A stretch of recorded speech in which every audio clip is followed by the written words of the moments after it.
Światowej klasy technologia maszyn dostępni na stoisku eksperci z dziedziny przetwórstwa tworzyw sztucznych, z dziedziny automatyki i robotyki produkcji, z dziedziny projektowania hal wtryskowych i systemów chłodzenia, a także z recyklingu tworzyw sztucznych to główne atrakcje, jakie w tym roku firma Dopak przygotowała na targi Plastpol.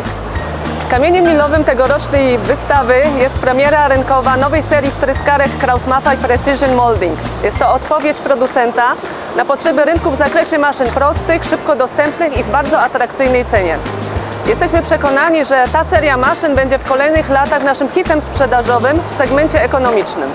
Na uwagę zasługuje prezentowany na stoisku system do impulsowego termostatowania temperatury formy RYTEMPER Flex Control, który precyzyjnie dostosowuje temperaturę w poszczególnych obiegach chłodzenia formy, wykorzystując technikę ultradźwiękowego pomiaru przepływu i szybko działające elektrozawory.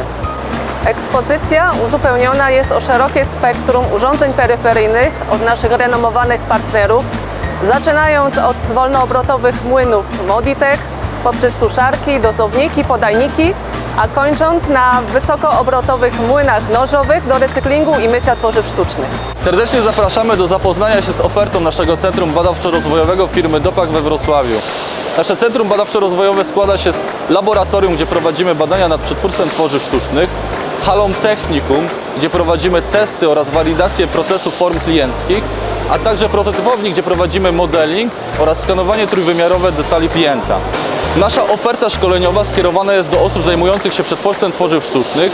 Szczególny nacisk kładziemy na umiejętności praktyczne. Dopak oprócz maszyn nowych oferuje maszyny używane marek europejskich.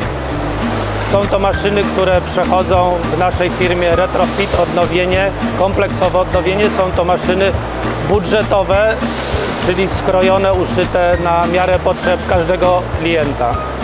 Dopełnieniem oferty firmy Dopak jest sklep internetowy e-shopdopak.pl, w którym znajdziecie Państwo tysiące części do maszyn przemysłowych renomowanych producentów takich jak Festo, Siemens, Baluf, SMC, Keyence, Oechsner i wielu innych. Części znajdują się na magazynie we Wrocławiu, dzięki temu czas realizacji wynosi do 24 godzin. Oferujemy również artykuły BHP, chemię techniczną, wyposażenie hal i magazynów. Serdecznie zapraszam na zakupy w e-shopie.